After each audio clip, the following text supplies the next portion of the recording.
He raised that boy through sleepless nights, school lunches packed with love, and 7 years of silence from the man who walked out.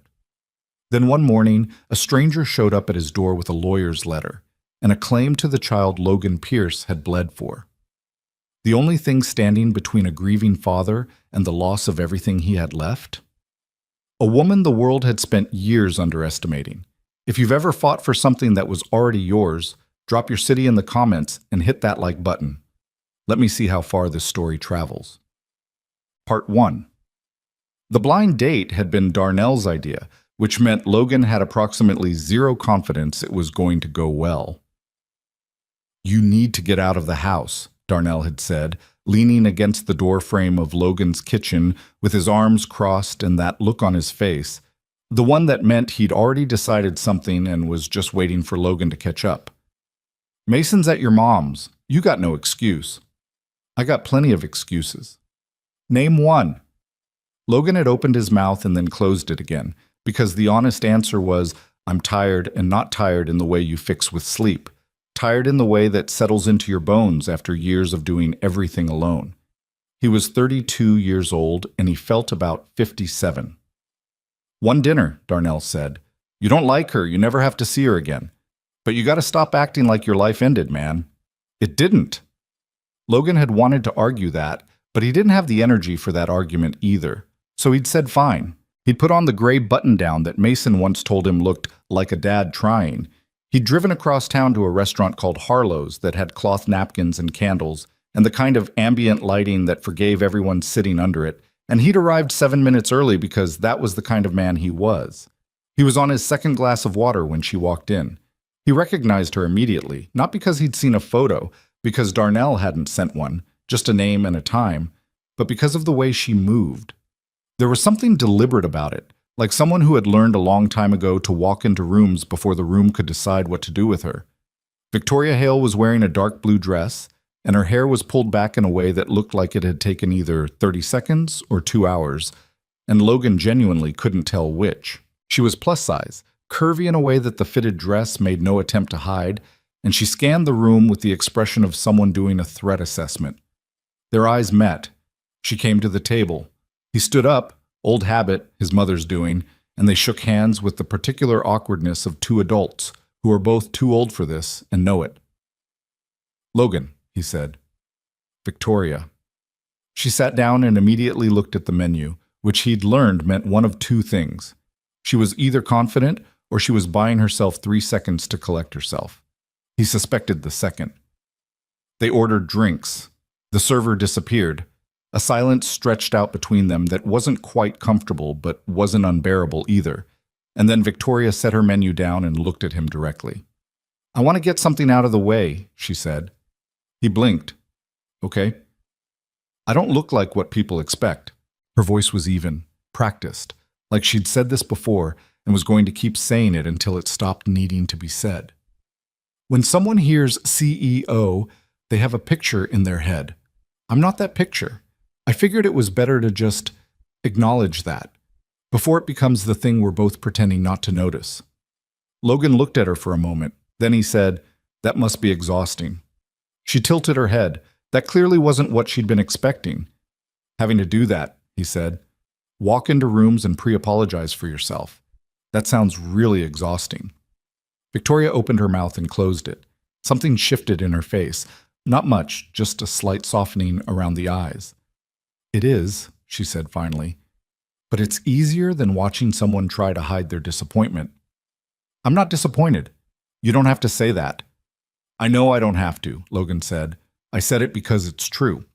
He picked up his water glass. "For what it's worth, I was told almost nothing about you except your name and that you were impressive. And the impressive part I'm already starting to believe."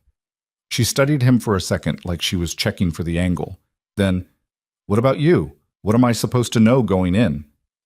"I'm a single dad," he said. "I have an 8-year-old son named Mason. His mother died 4 years ago. I work in structural engineering, which sounds more interesting than it is. I haven't been on a date in," he paused, calculating, "longer than I want to admit out loud." "How long?" 3 years. Victoria raised her eyebrows slightly. "That's a long time." "Yeah." He turned the water glass on the table slowly. After Kara died, I couldn't figure out how to be a person who dated. I was too busy trying to figure out how to be a person who got through the week. He stopped. Sorry, that's heavy for a first dinner. No, she said quietly. It's honest. I'd rather have heavy and honest than light and fake. Logan looked at her. Yeah, he said. Me too. Chat. The food came and went, and neither of them really paid attention to it. They talked. Actually talked. The kind of talking that happens when two people stop performing and just start saying things. Victoria told him about growing up in a household where her mother's first language was ambition, and her second was criticism, and how she'd turned all of that into fuel for building her company, a mid-sized tech consulting firm called Hailstone Group, from scratch at 24. People assumed I'd fail, she said, cutting her salmon into small, even pieces. And for a while I think I half believed them. But then I didn't fail. And instead of it feeling like a victory, it just felt like more pressure. To keep proving the point. What point? That I deserve to be there. She said it simply, without self-pity. I've been proving it for 6 years. I'm tired of it too, if we're being honest. We're being honest, Logan said. She almost smiled. We are. He told her about Kara. Not everything, not the worst parts, but enough. He told her about meeting in college, marrying young, building a life that felt solid right up until the moment it wasn't. He told her about the aneurysm, which came without warning and left without any explanation that made sense, and about sitting in a hospital hallway at 2 a.m. holding a 4-year-old boy who kept asking when mommy was coming home. I told him she had to go away, Logan said. I didn't know what else to say. He was 4. He was quiet for a second. He asked me last year if that meant she chose to leave. That was a hard conversation. Victoria had put her fork down while he was talking. What did you tell him? The truth. That she didn't choose anything. That it happened to her and it happened to us, and that she loved him more than anything in the world. Logan paused. He cried for a while and then he asked if we could get a dog, which I think was his way of processing it. Did you get the dog? We got a goldfish named Captain. It's not the same.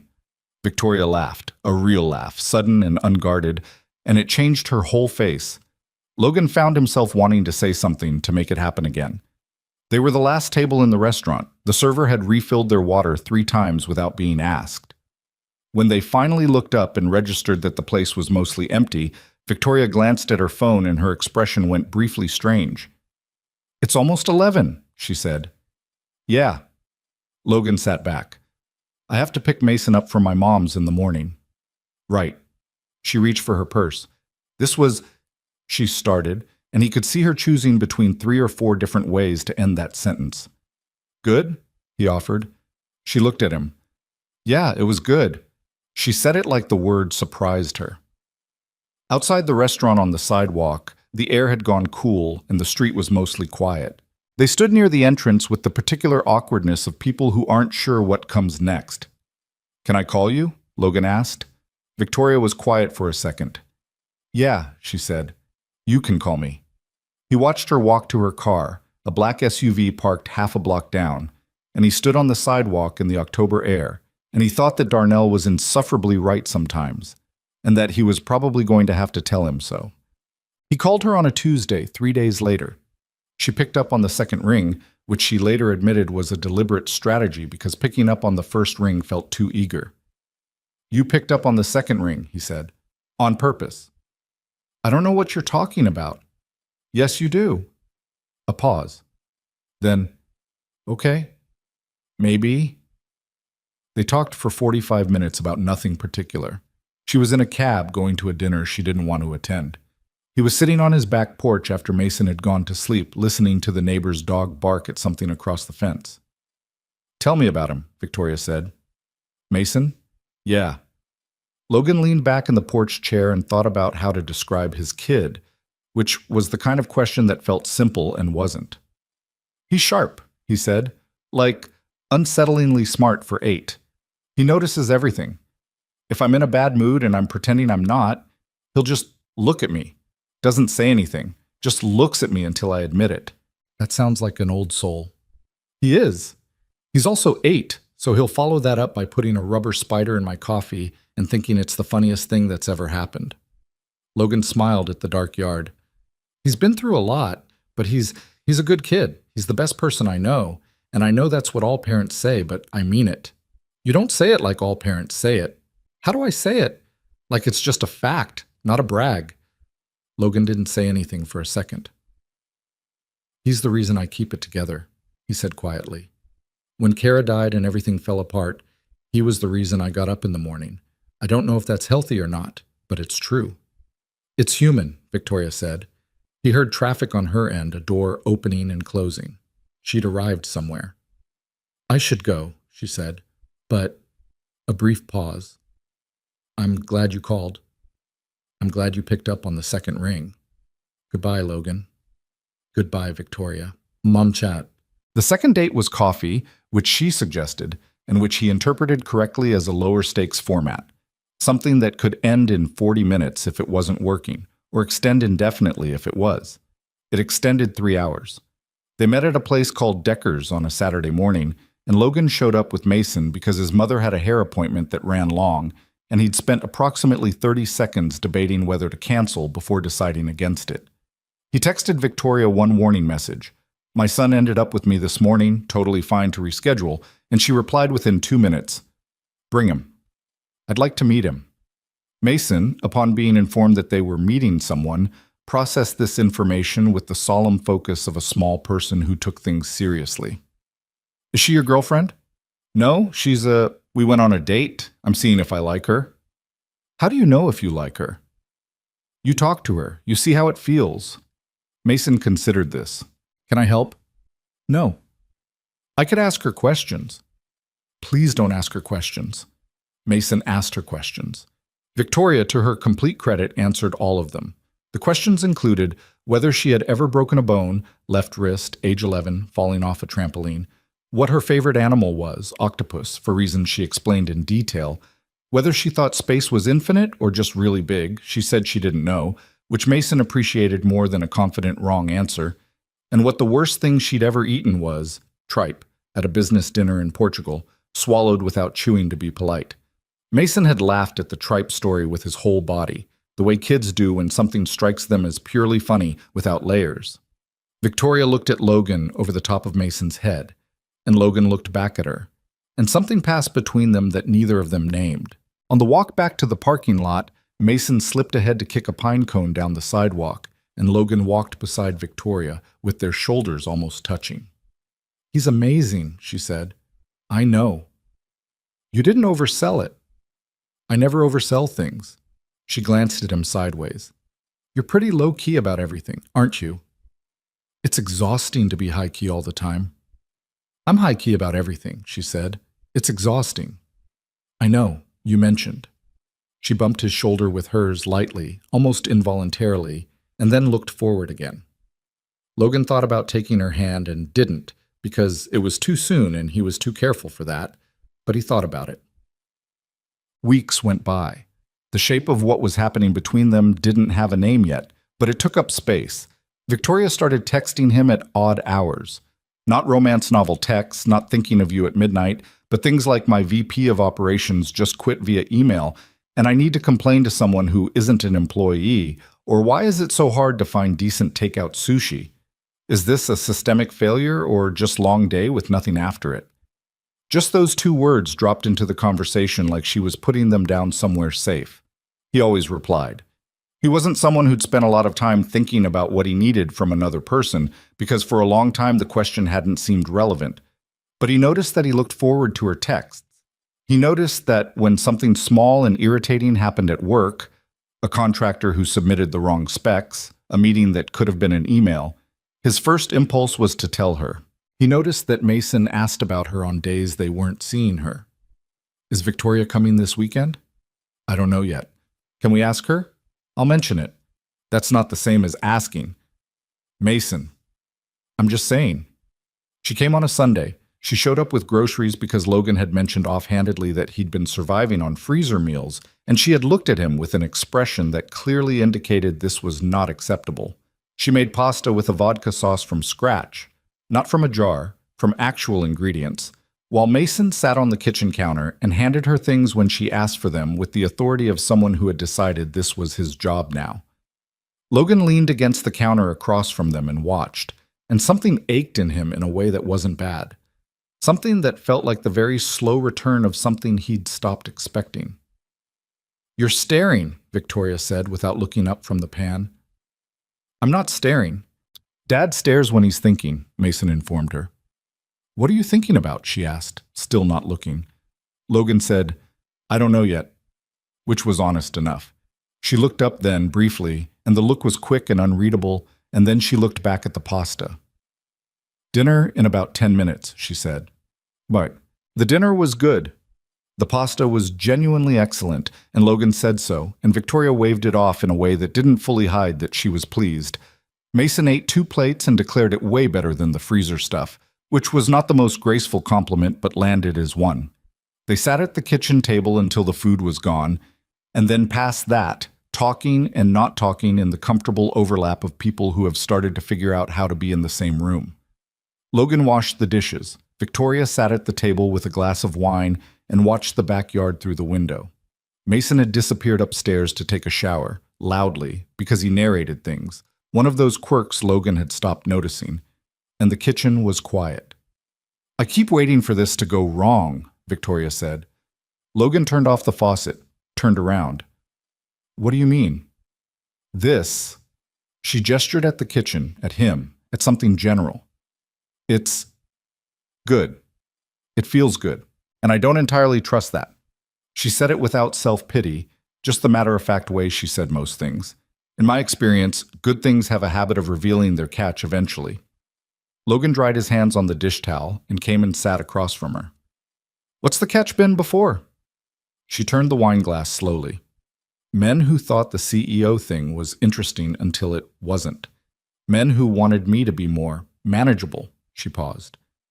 "Men who said the right things and then made it clear they meant them conditionally. Conditionally. On me being different than I was." She looked at him directly. "I'm not saying that's what this is. I'm just telling you the pattern." Logan was quiet for a second. "I'm not interested in you being different than you are," he said. "For whatever that's worth." "Why not?" She said it like a real question, not a test. "Most people want to adjust other people. You don't seem to do that." "I spent 4 years being adjusted by grief," he said. "I don't have a lot of energy left over for trying to adjust anyone else." Victoria looked at him. Something in her face went quieter and more settled. "Okay," she said. "Okay. Okay." She picked up her wine glass. "I'm still waiting for the catch, but I'm willing to keep not finding one." Upstairs, Mason was still narrating his shower.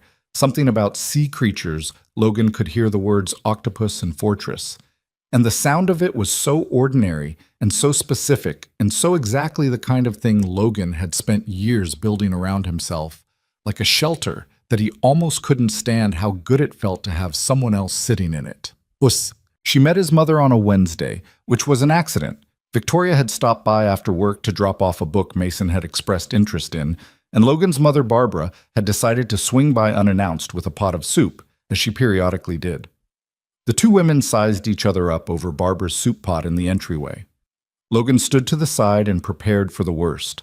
Barbara Pierce was 61 years old and had the particular quality of someone who always said exactly what she thought, which was either her best trait or her worst, depending on the day. She looked at Victoria with frank, unembarrassed assessment for about 3 seconds. Then she said, "You're the one who made him pasta." Victoria blinked. "Excuse me?" "He told me about the pasta. Said it was the best thing he'd eaten in 2 years. Barbara looked at Logan. "He never says things like that." She looked back at Victoria. "Come in. I have soup." Over soup, Barbara asked Victoria approximately 30 questions. Victoria answered all of them with the same calm precision she'd used with Mason's interrogation at the coffee shop, which Logan was starting to understand was just how she operated, straight-backed and direct, like someone who had made peace with the fact that people were going to look at her and form opinions, and had decided to just be herself loudly enough that the opinions didn't particularly matter. At some point, Barbara reached across the table and patted Victoria's hand once, firmly. Good, Barbara said. You're a real person. Thank you? It's a compliment. Logan keeps bringing home people who are trying to be something. You're just... She made a gesture. What you are. Logan put his face in his hands. Victoria looked at him over his hands. Is she always like this? Yes, he said from behind his hands. I like her. I figured you would. Barbara refilled everyone's soup without being asked, and the evening went on, and somewhere around 9 o'clock, Logan sat in his kitchen with his mother on one side and Victoria on the other, and Mason doing homework at the corner of the table with his tongue stuck out in concentration, and the particular ordinary fullness of it sat in Logan's chest like something he hadn't dared name yet, but was starting to believe. What? It was Darnell who said it first. They were at the gym, a Tuesday morning before work, and Logan had apparently made some facial expression without realizing it while checking his phone. You're different, Darnell said. I'm the same. You smiled at your phone. You don't smile at your phone. Logan put the phone in his pocket.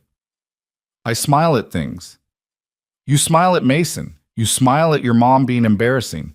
You do not smile at your phone. Darnell set down the weight he'd been holding. You're falling for her. Logan didn't say anything. Man, Darnell said, with something in his voice that was satisfaction, but also something quieter, something that sounded like relief. I'm not trying to jinx it. I'm just glad. Okay? You were not doing great. I was fine. You were surviving. That's not the same as fine. Logan picked up a weight he didn't need. Yeah, he said. She's different. Different how? She doesn't need me to be anything I'm not. And I don't need her to be anything she's not. He searched for it. It's like having room to breathe. I forgot what that felt like. Darnell nodded slowly. You tell her that? Not in those words. You should probably tell her that. I'll get there.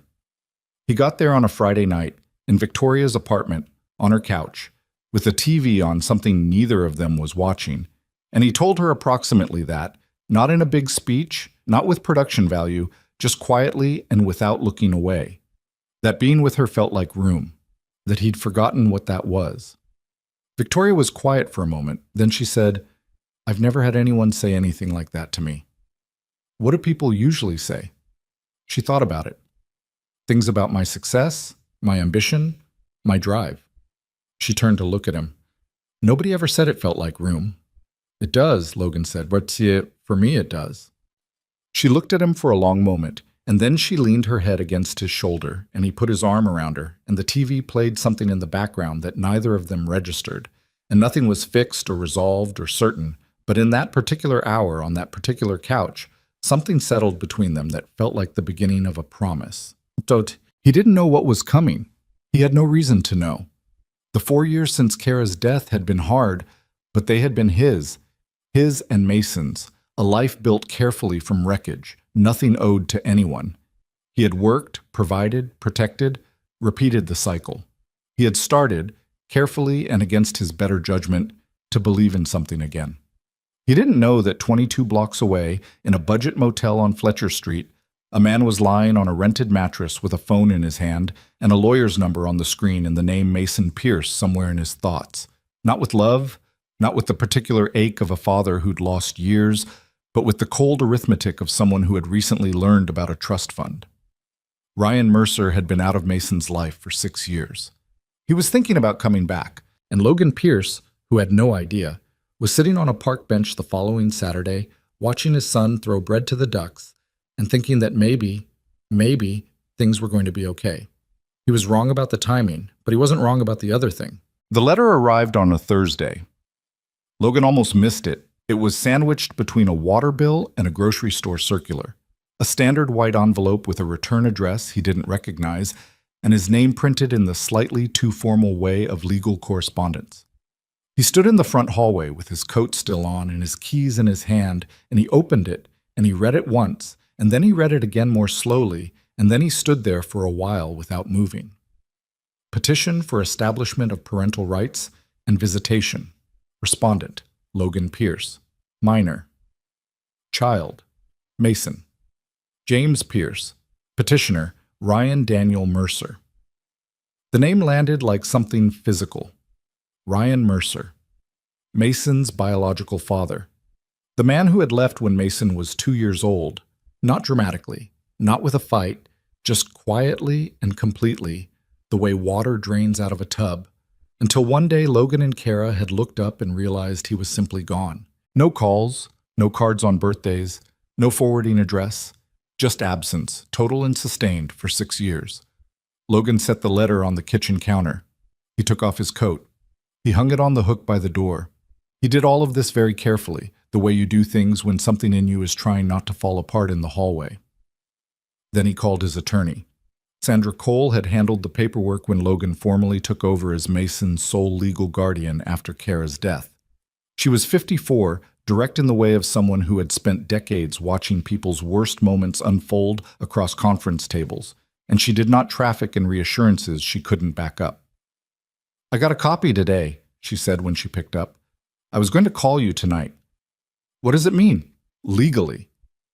"It means he filed. It means there's going to be a hearing. It means you need to come in tomorrow morning." A pause. "It doesn't mean he wins anything, Logan. It means he showed up. That's different from winning. He abandoned his son for 6 years." "I know." "He's never once, not a birthday, not a school picture, not a phone call." "I know," Sandra said, and her voice was even but not unkind. "I need you to write all of that down. Everything you remember. Dates, specifics. Can you do that tonight?" He said yes. He stayed on the phone with her for 20 minutes, going over what they knew and what they'd need and what the process looked like from here. And when he hung up, he sat at the kitchen table in the quiet house. Mason was at a sleepover at his friend Oliver's, which Logan was now retroactively grateful for, and he put his head in his hands. He sat like that for a while. Then he picked up his phone and called Victoria. She picked up on the second ring. "Hey," she said, and then, "What's wrong?" He hadn't said anything yet. She'd heard it in the silence. "Mason's biological father filed for parental rights," Logan said. A beat of quiet. Then, "Tell me." So he did. He sat at the kitchen table and told her the whole thing, the letter, the call with Sandra, the name he hadn't heard spoken in 4 years. Victoria listened without interrupting, which was not her default mode, and he appreciated it. When he finished, she said, "Where are you right now?" "Kitchen." "Have you eaten?" "No." "I'm coming over." "You don't have to." "Logan," her voice was firm without being harsh. "I'm coming over. Don't argue with me about it." He didn't argue. She arrived 40 minutes later with Thai food from the place on Clement Street, which she'd learned he liked after a conversation 3 weeks ago that he'd half forgotten. She let herself in with the key he'd given her the week before. That had been its own small moment, him handing it over and both of them pretending it was purely logistical, and she came into the kitchen and set the food on the table and looked at him with the particular directness that was just how she looked at things. "Eat first," she said. "Then we talk." "I'm not hungry." "Eat anyway." He ate. It helped more than he expected, because it turned out he'd been running on stress hormones and coffee since 2 in the afternoon. Victoria ate across from him and didn't fill the silence with noise, just let it sit there. And Logan thought again about the word he'd used months ago, room, and felt the particular ache of how accurate it still was. When the containers were mostly empty, Victoria leaned back and crossed her arms, not defensively, just the way she did when she was thinking. "Tell me about him," she said. "Ryan." Logan pushed a container aside. "There's not much to tell. He and Kara were together before I knew her. They dated for about 2 years. She got pregnant. He stuck around for the first 2 years of Mason's life, and then he didn't." Logan turned his water glass. "Kara said he was never really there, even when he was there. She said after a while it was like coexisting with someone who had already mentally moved out." "Did he ever have any legal claim, officially?" "He was on the birth certificate. That's it. When Kara died and I applied for sole guardianship, there was a 30-day notification requirement. They tried to reach him through his last known address. Nothing came back. He was gone." Logan looked at his hands. Sandra told me at the time that if he resurfaced, he'd have the right to petition. I knew that. You didn't think he would. I didn't think he'd bother. He said it flatly, without bitterness, because bitterness required energy he didn't currently have. He didn't bother for 6 years. Victoria was quiet for a moment. What changed? Logan looked up. Something changed, she said. 6 years of nothing, and then a lawyer's letter. That doesn't happen without a reason. He hadn't gotten that far yet, hadn't let himself think past the initial shock of the letter to the question of why now, and he could see from her expression that she already had a theory. What are you thinking? He said. I don't know enough to be thinking anything, Victoria said carefully, but I'd want Sandra to look at the timing. What happened 6 years ago? What's happening now? What's different? She uncrossed her arms. People who disappear for 6 years don't come back for sentimental reasons. Logan sat with that. He knew she was right.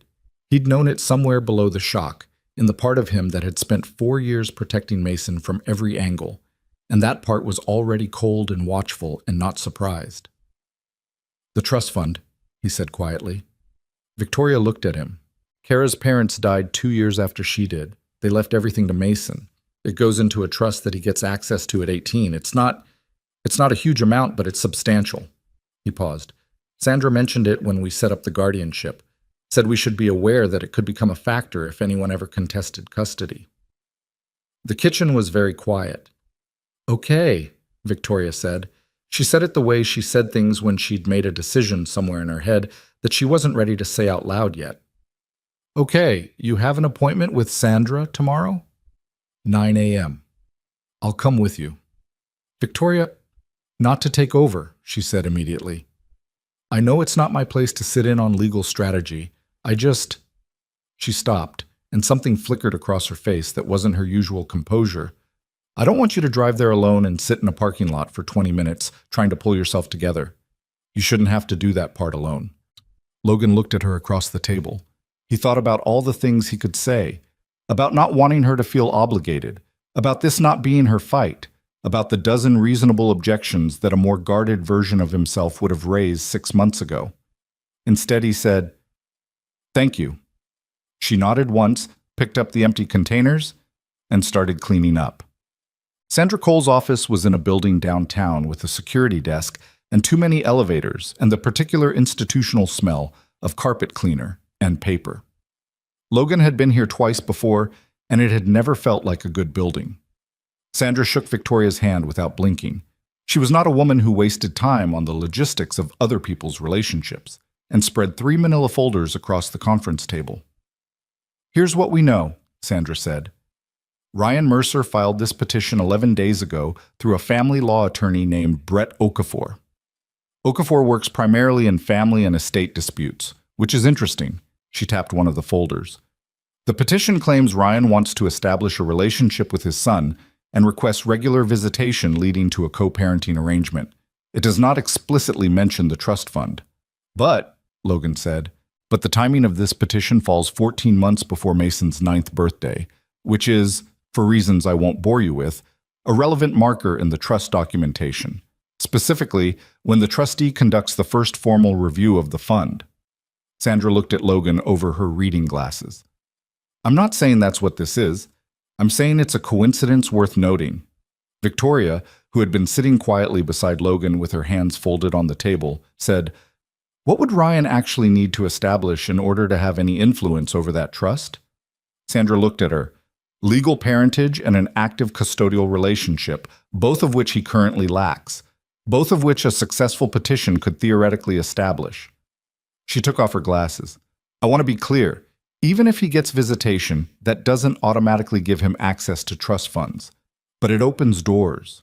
And attorneys who specialize in estate disputes know which doors to open. Logan had been staring at a fixed point on the table. He looked up. What are his chances? Of getting visitation? Non-zero.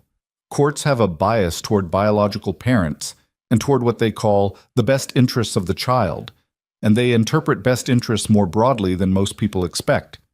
Sandra folded her hands. But he's working against 6 years of documented absence and zero contact. That's significant. It's not insurmountable, but it's significant. She looked at Logan steadily. I'm going to need documentation of everything. Your involvement in Mason's daily life, school records, medical appointments, extracurriculars, any records related to attempts to contact Ryan after Kara's death. And I need Mason's pediatrician in school on notice. Logan nodded. He had been writing things in a small notebook and the handwriting was not as steady as usual. There's one more thing, Sandra said. Mason is 8. Depending on how this goes, the court may want to speak with him. Not in the courtroom, usually a private meeting with a guardian ad litem. I want you to be prepared for that possibility. Logan stopped writing. He doesn't know any of this, Logan said. I know.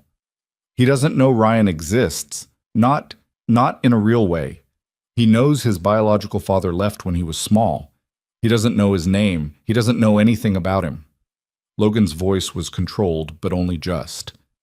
I never hid it from him. He never asked. Sandra nodded. You'll need to have that conversation before the court does. On your terms. In your time. But soon. Logan closed the notebook. Outside the office, in the hallway by the elevators, Victoria stood beside him and didn't say anything while he looked at the elevator buttons for a moment. Then she said, You okay? No. Yeah. She pressed the elevator button. That was a lot. Sandra's good, he said. She's the best person for this. I know that. She is, Victoria agreed. She also looked at me twice when I asked about the trust, which means she's already thinking about angles I haven't thought of. The elevator arrived. They got in. I have to tell Mason, Logan said. Victoria didn't flinch. I know. I don't know how. You'll figure it out. She looked at him, and it wasn't false comfort, just certainty. You're good at hard conversations with him. You've been having them for 4 years. This one's different. Yeah. She didn't deny it. But you'll figure it out. He didn't tell Mason that weekend, or the weekend after. He kept telling himself he was waiting for the right moment. And the right moment kept not materializing, and Victoria didn't push him on it because she understood that some things needed to land on their own time. But she also quietly started doing things. She mentioned to a contact at Hailstone who worked in corporate investigations that she might need some background research done off the books, something preliminary, nothing formal. She said it the way she said business things, matter of fact and without drama, and she didn't tell Logan about it yet because there was nothing to tell. She was also watching Mason. Not in a clinical way, in the way of someone who had started to care about a person and was paying attention. She noticed that Mason had started sleeping with his bedroom door cracked instead of closed, and that he'd been quieter at dinner on Tuesday, and that when she'd been helping him with a school project on Wednesday evening, he'd said out of nowhere, "Do you think some dads are just bad at being dads?" Victoria had set down the glue stick. "What makes you ask that?" she said. Mason shrugged with the studied casualness of a kid who had a real reason for the question. Oliver's dad left, moved to another city. Oliver said it wasn't about him, but I don't know if he believes it.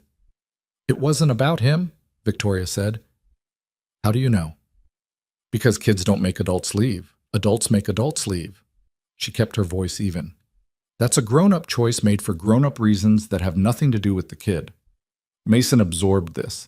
He peeled a small strip of backing off a piece of foam and pressed it onto the cardboard. My biological dad left too, he said, not looking up. My real dad's the one who stayed. Victoria's chest did something complicated. Yeah, she said quietly. He is. Mason looked up then, briefly. Do you like him? Your dad? Yeah. Very much, Victoria said. He's one of the best people I've met. Mason considered this with the gravity he brought to most things, then nodded once and went back to the project. Good, he said. He's been less sad this year. Victoria didn't trust herself to say anything after that, so she just helped him press down the foam piece until it stuck. Logan finally told him on a Sunday night. He sat on the edge of Mason's bed after lights out, which was their usual time for the conversations that mattered.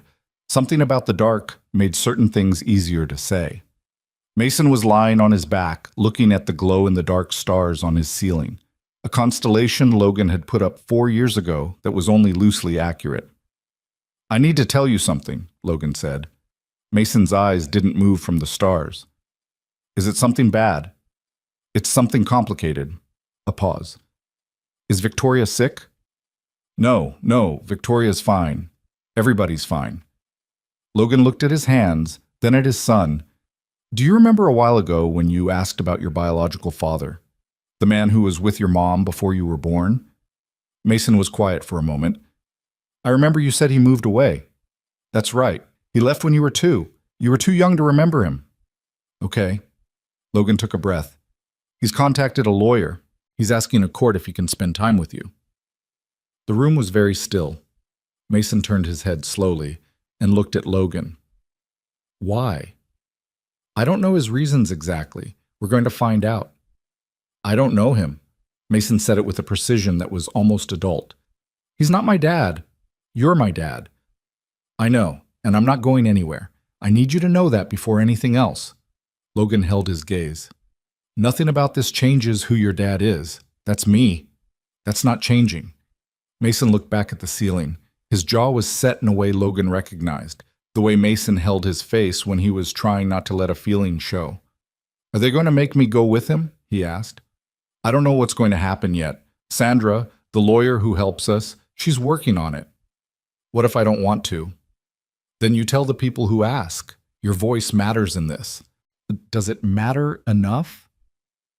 The question sat in the dark between them, and Logan felt it in the way you feel something that you don't have a clean answer to. And he'd learned a long time ago that Mason could tell when he was being managed instead of told the truth.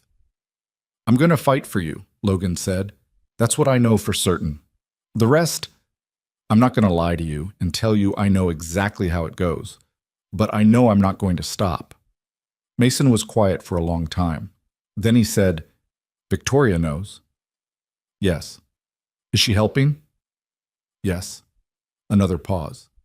Good, Mason said. He sounded like someone who had added an item to a mental checklist and drawn a line through it. Then we have 3 people. Logan sat on the edge of his son's bed for another few minutes after that, not saying anything, and Mason didn't ask him to leave.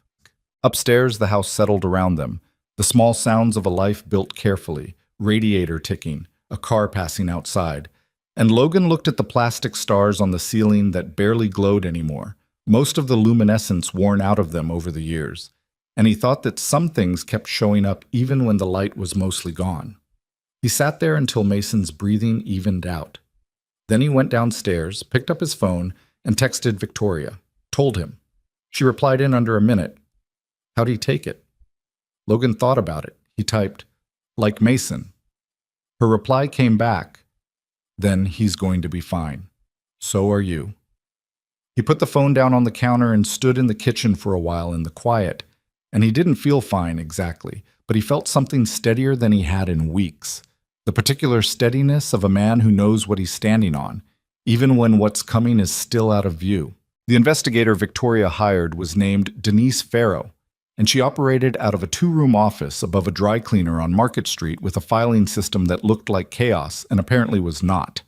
Victoria had used her once before, 3 years ago, when a potential business partner had turned out to have a history of fraudulent contracts that his LinkedIn profile had not mentioned. Denise had delivered a 40-page report in 72 hours. Victoria trusted her the way she trusted very few people, not because Denise was warm or easy to be around, but because she was precise and she did not dress things up. She told Logan about Denise on a Monday evening, sitting at his kitchen table with a cup of coffee she hadn't touched. Logan looked at her for a moment. You already hired someone. Preliminary research only, nothing invasive, public records, financial filings, court history. Victoria held his gaze. I should have told you before I did it. I'm telling you now. He was quiet. She'd learned to read his silences. This one wasn't anger. It was the particular stillness of a man recalibrating. What did she find? He said. Enough to want more. Victoria turned the coffee cup on the table. Ryan Mercer has filed for bankruptcy twice. Once 7 years ago, once 3 years ago. The second time he listed debts to 4 different individuals, personal loans, not institutional. He's been working contract jobs, nothing steady. His most recent known address before the motel on Fletcher was a shared house in Sacramento. She paused. His attorney, Brett Okafor, has represented clients in 3 estate-related custody disputes in the last 5 years. 2 of those cases involved minor children with inherited assets. Logan set down the pen he'd been holding. Sandra needs to see this, he said. I already forwarded it to her this morning. She called me at noon. Victoria looked at him directly. She said it corroborates the theory, but it's not proof. We need something that connects Ryan specifically to the trust, evidence that he knows about it, that it's the reason he filed. How do we get that? Denise is working on it. Victoria picked up her coffee finally, took a sip. She has a contact who does digital forensics.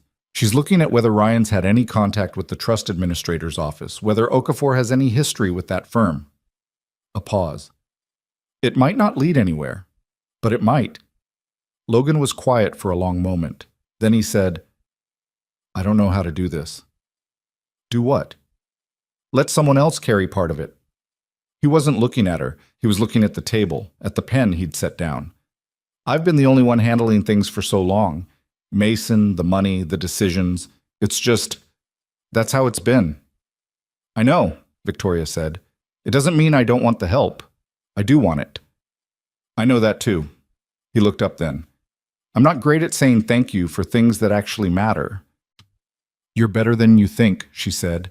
You just said it. He almost smiled. Not quite, but almost. Sandra called 2 days later with the date of the preliminary hearing, 6 weeks out, a Thursday, in family court downtown. She ran through what to expect. A procedural appearance, no testimony, no decisions, just the court establishing the timeline and issuing preliminary orders about contact in the interim. Interim contact, Logan said. He was standing in the parking lot of his office building, tie loosened, the October wind finding the gap between his collar and his neck. Standard procedure, Sandra said. The court may order limited supervised visitation while the case is pending. I want you to be prepared for that possibility. Supervised meaning a social worker present, a neutral location, nothing unsupervised, nothing overnight, nothing that changes Mason's daily life. A pause. I'm going to argue against even that, at least until we have more on record. But I want you to know it might happen. Logan stared at a crack in the asphalt. If Mason has to sit in a room with him, I know. He's going to be terrified. I know, Logan. Sandra's voice was measured, but not cold. That's why we document everything. Mason's school performance, his behavior, his statements to you. If there's any distress connected to this process, it goes on record. He got back in his car and sat in the parking lot for 15 minutes before he could make himself drive. Mason had been different since the conversation in his bedroom. Not dramatically different. He still ate 2 plates of everything, still left his sneakers in the middle of the hallway where they were a tripping hazard, still narrated things while doing them in that running internal monologue that occasionally became external. But there was something watchful in him now, a slight tension around the eyes that Logan recognized because he'd seen it before, 4 years ago, in the weeks after Kara died, when Mason had been too young to fully understand what had happened, but old enough to feel the shape of it. He asked questions in the car, usually. Something about being in motion made the harder questions easier for him.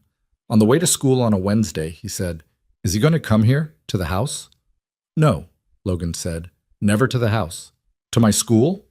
No, he can't contact you without going through the court. Mason looked out the window at the passing houses. What does he look like? Logan hadn't been expecting that one. I don't know. I never met him. Mom never talked about him? A little. Not much. Mason was quiet for a block. Do I look like him? Logan glanced over. You look like your mom. Mostly. Mostly. A little like nobody in particular, Logan said. You kind of just look like you. Mason accepted this. Then, as they pulled into the school drop-off loop, Dad? Yeah. I don't want to meet him. Logan put the car in park. He turned and looked at his son, 8 years old, backpack straps even on both shoulders, that particular set to his jaw. I hear you, he said, but I might have to. I don't know yet. If I have to, Mason said carefully, can you be there? I'll do everything I can to be in the building. Logan held his gaze. I can't promise to be in the room, but I will be in the building. Mason looked at him for a moment, weighing this with the seriousness he brought to most things. Then he nodded, pushed open the car door, and climbed out. He was halfway to the entrance when he turned back. Tell Victoria I said hi, he called. Tell her yourself, she's coming for dinner. Mason's face did the thing it did. Not a big smile, just a settling, like a room coming into focus, and then he turned and went inside. Logan sat in the drop-off loop until the car behind him honked. Victoria was at the office when her assistant knocked on the glass door of the conference room and said, There's someone in the lobby asking for you. He doesn't have an appointment. She was mid-call with a client in Denver and she held up one finger. Her assistant, 26, efficient, not easily rattled, looked rattled. He says his name is Ryan Mercer, her assistant said. He says he knows you're involved with Logan Pierce. Victoria ended the call without a proper goodbye, which she had never done before in 6 years of running Hailstone. She came out of the conference room and walked to the lobby with her arms at her sides, and her face arranged into the expression she used for negotiations she didn't intend to lose. The man sitting on the lobby bench was maybe 35, lean in the way of someone who'd been through some rough years, wearing a jacket that was trying too hard. He stood up when he saw her. Ms. Hale, he said. You have about 30 seconds to explain why you walked into my office, Victoria said. Her voice was level. Start talking. Ryan Mercer had the particular quality of someone who'd rehearsed this and found that the rehearsal hadn't prepared him for the actual room. He glanced at her assistant, who had not moved. I just wanted to talk, he said. I'm not trying to cause trouble. You filed a legal petition against the man who raised your son for 6 years. You're already causing trouble. She did not sit down. She did not invite him to. What do you want? He looked at her for a moment, recalculating. I want to know my son. No, you don't, Victoria said. Something shifted in his face. You don't know anything about... I know you haven't contacted Mason in 6 years. I know you have 2 bankruptcies on record. I know your attorney specializes in estate disputes. She kept her voice even. I know the trust fund review is 14 months out. She watched his expression and saw the thing she was looking for, a small tightening around the eyes, the involuntary tell of someone who's been seen. There it is, she said quietly. Ryan's jaw worked for a second. I have rights. You have a legal filing. That's not the same thing as rights. She held his gaze. I'm going to ask you to leave now. If you come to my office again, I'll have you removed. If you attempt to contact Mason directly, that goes on the court record immediately. She paused. And Ryan, whatever you think this is going to get you, it's not going to get you that. He left. Victoria stood in the lobby until the elevator doors closed, and then she walked back to her office and shut the door and sat down at her desk and put her hands flat on the surface and breathed. Her assistant knocked 30 seconds later. Are you okay? Yes, Victoria said. Get me Denise Farrow on the phone. She told Logan that evening. All of it, the lobby, the conversation, the look on Ryan's face when she'd mentioned the trust. Logan listened without interrupting, which was how he listened to things that mattered. When she finished, he was quiet for a moment. You confronted him alone, he said. He came to my building. I know, but... Logan stopped. She could hear him working through something. Are you okay? I'm fine. That's not what I asked. Victoria was on her couch, shoes off, feet tucked under her. She'd been holding herself together since 4 o'clock, and Logan was apparently the thing that made the holding together slightly harder. He didn't scare me, she said. He's not a scary person. He's a desperate person, which is different. A pause. But I'm a little shaken. He came to my building. That's a line. I'm sorry. Don't be sorry. It was useful. He confirmed everything. She tucked the phone closer. His face when I mentioned the trust, he didn't hide it fast enough. Denise can use that.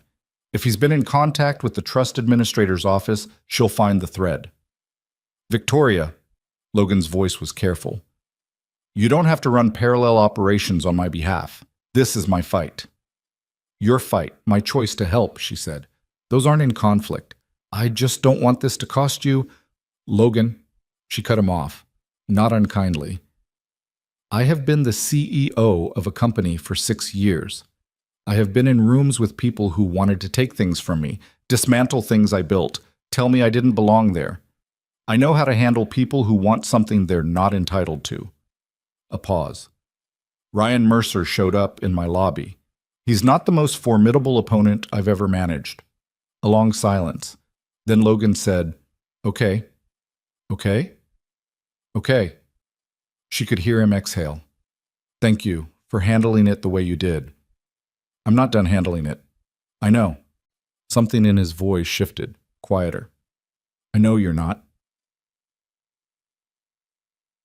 Denise delivered the full report on a Friday morning, 12 days before the preliminary hearing. Sandra convened a meeting in her conference room.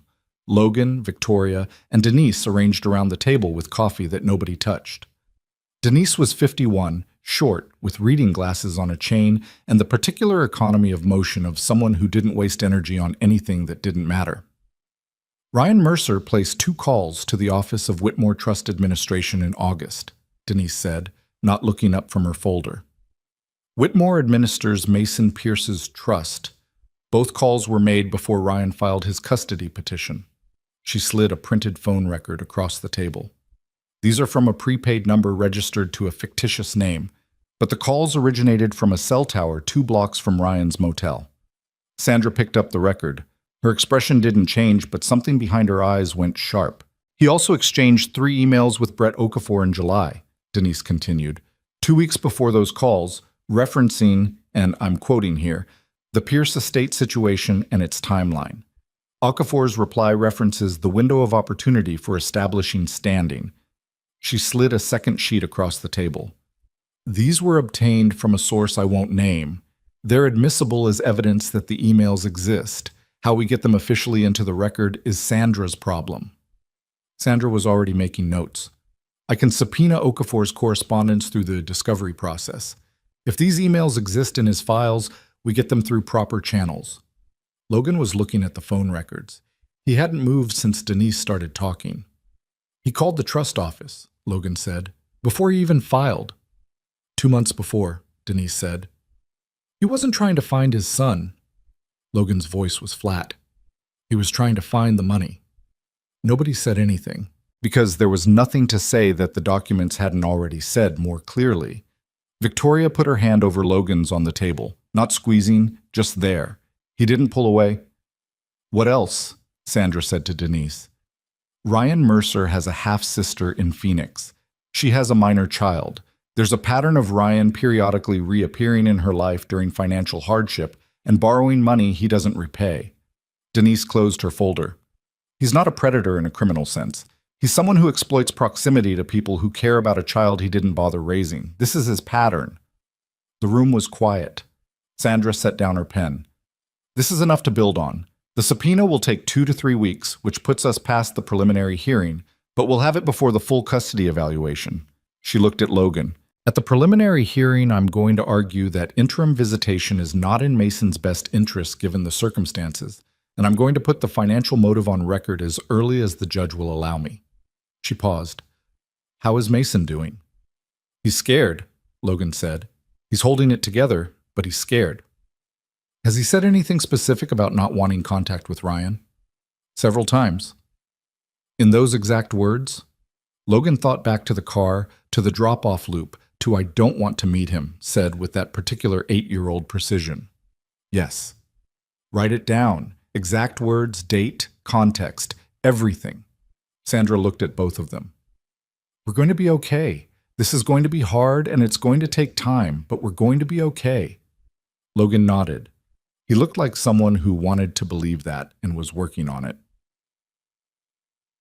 The night before the preliminary hearing, Logan didn't sleep. He lay in the dark and stared at the ceiling and turned things over. The phone records, the emails, the look on Sandra's face when she'd said this is enough to build on, and what enough meant in this context, and whether enough was actually enough. He thought about Mason asleep down the hall, and about Ryan Mercer in a motel room somewhere in the city, and about the particular gulf between a man who showed up every day and a man who showed up once the math looked favorable. At 1 in the morning, his phone lit up. A text from Victoria. You're awake, aren't you? Not a question. He picked up the phone and typed back, Yeah, I figured. A pause.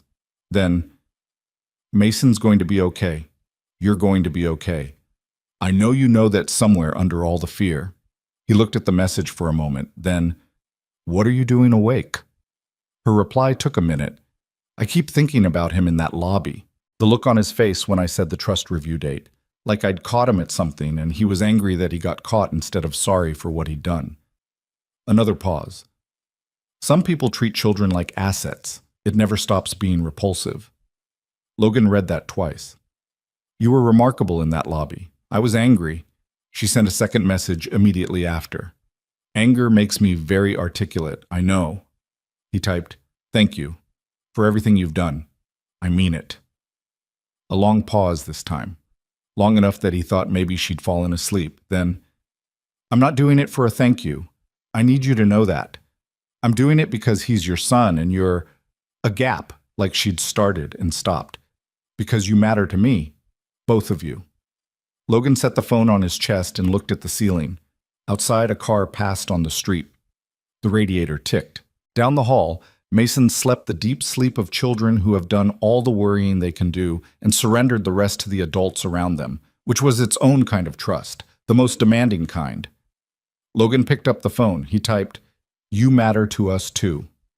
He thought about adding something else, and then didn't because it was enough. It was exactly enough. He put the phone down and closed his eyes, and eventually, past 2 a.m, the city quiet outside his window, he slept. The preliminary hearing lasted 47 minutes.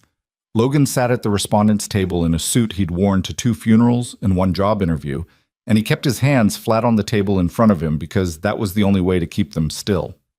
Sandra sat beside him with 3 folders open and a legal pad covered in notes she'd written before they walked in. Across the aisle, Brett Okafor was a compact man in his mid-40s with an expensive watch and the practiced ease of someone who spent a lot of time in this building.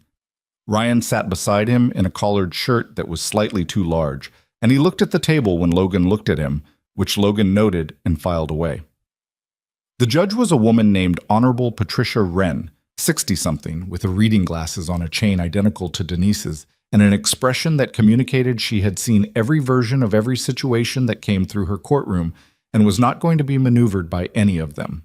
Okafor made his opening argument for interim visitation, supervised, structured, twice monthly, consistent with the court's interest in preserving a biological parental relationship. He was smooth. He used the phrase best interests of the child 4 times in 6 minutes, which Logan counted.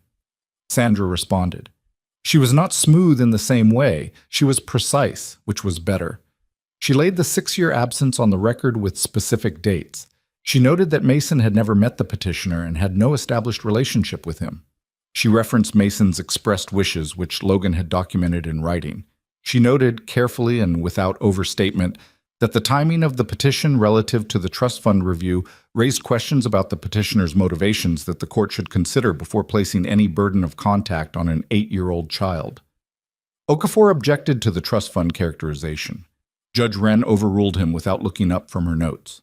The interim ruling came at the end. No unsupervised contact, no direct contact of any kind until the full custody evaluation was complete. A guardian ad litem to be appointed within 30 days to represent Mason's interests, and a full hearing scheduled for 8 weeks out. Interim visitation was denied pending the evaluation. Logan exhaled so slowly he hoped nobody heard it. Outside the courtroom, in the marble hallway with its institutional echo, Sandra walked beside him toward the elevator with her folders under her arm. That was good, Logan said. That was 1 round, Sandra said. The next one is the actual fight. She stopped at the elevator. The guardian ad litem is going to want to meet Mason, probably in the next 2 to 3 weeks. It'll be informal. They usually meet with the child somewhere neutral, sometimes the child's school or a therapist's office. They're trying to get a sense of who Mason is and what he wants. He already knows what he wants. I know. Let him say it to them. She pressed the elevator button. Don't coach him. Don't tell him what to say. Just let him be himself, because himself is a very compelling argument in our favor. Logan almost smiled at that. He usually is. Victoria was waiting in the lobby downstairs. She'd wanted to be in the courtroom and Logan had asked her not to, not because he didn't want her there, but because he hadn't wanted Ryan to see her and read the geometry of their relationship, hadn't wanted to hand anyone any additional information. She had accepted this without argument, which had cost her something, and they both knew it. She looked up from her phone when he came through the security door, and she read his face before he said anything. "Good?" she said. "Better than bad," he said. "No interim visitation. Gal appointed. Full hearing in 8 weeks." She closed her eyes briefly, just for a second. Then she opened them and looked at him steadily. "Okay. 8 weeks. 8 weeks." She fell into step beside him as they walked toward the exit, and she took his hand in the most matter-of-fact way, like it was something they'd always done, and Logan held on. The guardian ad litem was a woman named Carol Simmons, a family court-appointed advocate in her mid-50s who wore cardigan sweaters and spoke to Mason the way someone speaks to a person they take seriously regardless of age. She met with him twice, once at his school in an empty conference room, once at a child psychologist's office that had been decorated to look less like an office and more like a comfortable waiting area, with bookshelves and a small couch and a rug with a geometric pattern that Mason had crouched to examine when he first walked in. Logan waited both times in a hallway or a lobby, which was its own specific kind of waiting, the kind where you have no information and no control and nothing to do but sit with it. After the second meeting, Carol found him in the waiting area and sat down across from him with her notepad. "He's a remarkable kid," she said. "I know. He's also scared, which he tries not to show, but it's there." She looked at her notepad briefly. "He was very clear about not wanting contact with Ryan Mercer. He said," she consulted her notes, "he didn't stay before, so why does he get to come now?" She looked up. "His words." Logan nodded. His throat was doing something inconvenient. "He talked about you quite a bit," Carol said. "About your routines, the things you do together. He mentioned," a brief, almost smile, "something about a goldfish named Captain. It was supposed to be a dog." "He said that." She closed her notepad. "He also mentioned Victoria several times. He described her as, she opened the notepad again, "the person who makes my dad less worried." She paused. "He said she makes the house feel full." Logan pressed his thumb against the edge of his chair. "I'm going to be honest with you," Carol said. "In my report, I'm going to recommend strongly against any forced contact between Mason and Ryan Mercer at this time. Mason has no relationship with the petitioner, has expressed clear and consistent wishes against contact, and has a stable, established home environment with a primary caregiver who has been present and consistent for his entire life." She met his eyes. "My report will support your position." Logan said, "Thank you. It came out a little rough." "Don't thank me. I'm just reporting what I've found." She stood up. "The full hearing is in 5 weeks. Make sure Sandra has my report by Thursday." 3 weeks before the hearing, Sandra called Logan at 7 in the morning. "Discovery came through," she said. "Okafor's files, the emails are there." Logan was standing in the kitchen in a t-shirt and sweatpants, the coffee still brewing. "The ones Denise found. The ones referencing the trust timeline. All 3 of them, plus 4 more we didn't know about." A pause. "Logan, one of the later emails has Ryan asking Okafor directly, and I'm reading this verbatim, what percentage of the trust would a co-guardian with established parenting time be able to petition for access to?" She let that sit for a second. That email was sent 9 days before he filed the custody petition. The coffee maker beeped. Logan didn't move. "He wrote it down," Logan said. "He wrote it in an email to his attorney, which is not the behavior of someone exercising great judgment." Sandra's voice had the particular quality of a lawyer who has just found something she's been looking for. "This goes into evidence. Combined with the phone records to Whitmore Trust Administration and the GAL's report, we have a coherent and documented case that this petition was filed for financial reasons, not parental ones." "Is that enough?" "To get the petition dismissed? I think so. Possibly before it even reaches the full hearing." A pause. "I'd like to request a pre-hearing conference with Judge Wren and present this evidence. If she sees what I think she's going to see, she may give Ryan's attorney the opportunity to voluntarily withdraw before the full hearing. And if they don't withdraw? Then we go to the full hearing with everything we have, and we win there instead. Sandra's voice was even. Either way, Logan. Either way. He finally moved. He poured his coffee and stood at the kitchen window and looked at the backyard where the morning was coming up gray and ordinary, and he thought about the particular distance between either way and right now and how much living happened in that gap. He told Victoria over dinner that night, and she listened the way she always listened, fully, without interrupting, with her fork set down and her attention entirely on him. When he finished, she said, "How do you feel?" "I should feel relieved," he said. "I know this is good news. But it's not over." He turned his water glass. "Every time I let myself feel like it's almost over, I think about how sure I was that Ryan was gone for good. 6 years ago, 5 years ago, last year." He shook his head. "I keep waiting for the other thing." "That's called having been through something," Victoria said. "That's not a flaw. That's just you've been through something and your nervous system remembers it. I don't want to be someone who can't let himself feel okay when things are actually okay." "You're not there yet," she said, not unkindly. "But you're getting there." She picked up her fork again. "You called me when you got the letter. You let Sandra do her job. You let me help. You let Mason tell Carol what he actually felt, instead of protecting him from his own feelings." She looked at him. "That's not a man who can't let people in. That's a man who's learning to." Logan looked at her across the table. "You've thought about this a lot." "I think about a lot of things. It's a problem." She took a bite of her food. "You're in my top 10, so..." "Top 10? Top 5, don't push it." He laughed, a real one, sudden enough that it surprised him, and Victoria looked quietly pleased in the way she always did when she'd gotten a real laugh out of him, like it was a thing she'd worked for and was satisfied to have achieved. The pre-hearing conference was on a Wednesday. Logan wasn't present. Sandra represented him, which was the protocol for this kind of session. He went to work and spent the morning on a structural assessment report that he read 3 times and retained nothing from, and he checked his phone at intervals that grew shorter as the morning went on. Sandra called at 11:47. "Wren read the emails," she said. "She read the phone records. She read Carol's report." A pause that lasted exactly long enough for Logan to stop breathing. "She called it a transparently financially motivated exploitation of legal parental status." Those are her words. Another pause.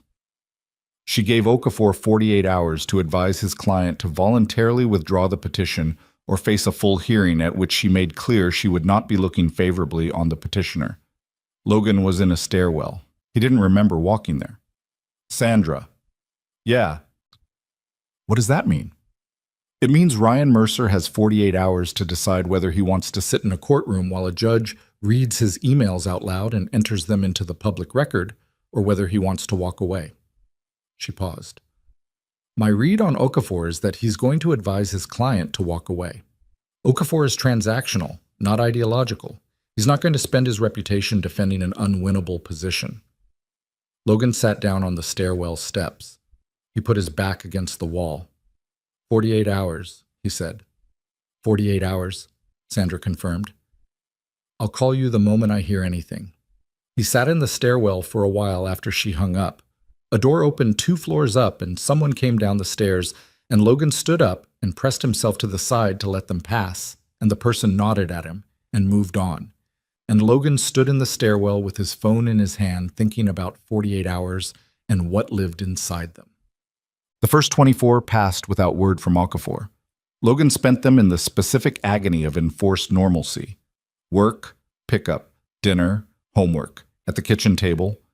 Mason's narration of his school day, which included a detailed account of a disagreement at lunch that Logan listened to with every appearance of attention, while some part of him was in a courthouse downtown calculating odds. Victoria came by after Mason went to bed.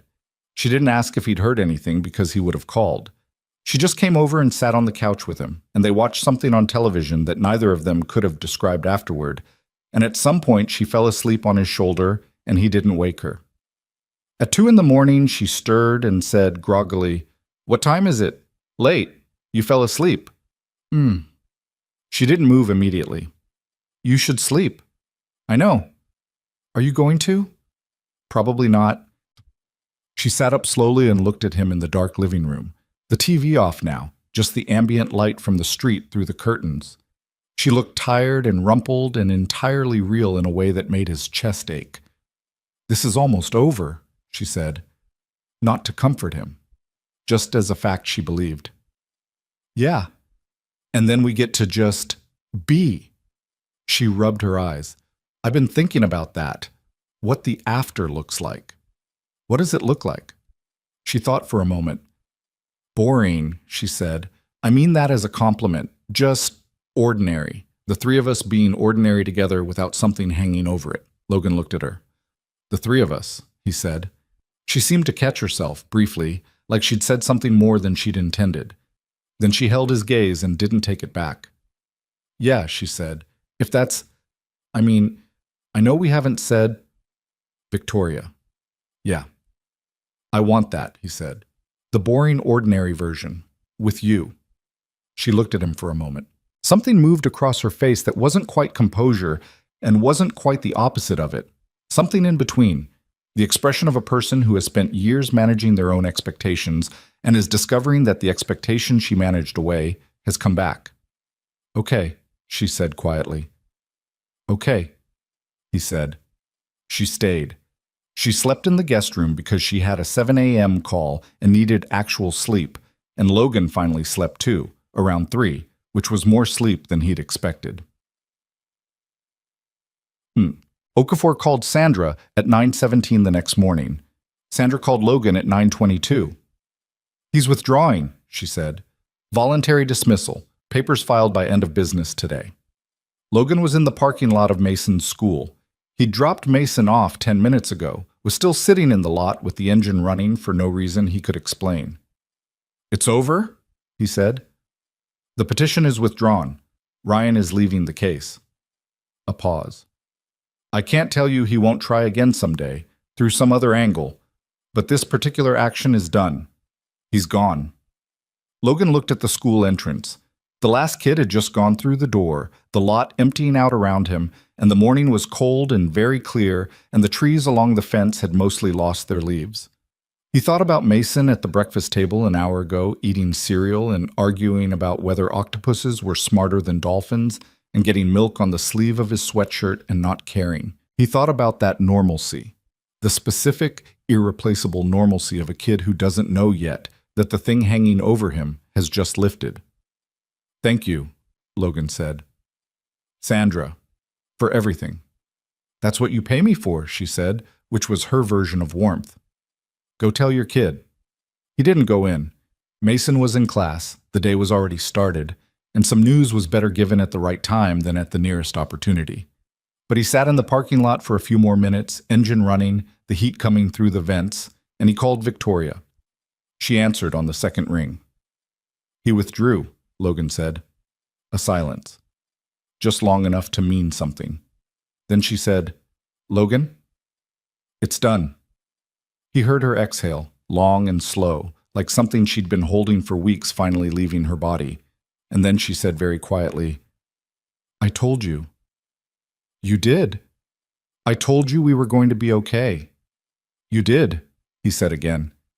You were right.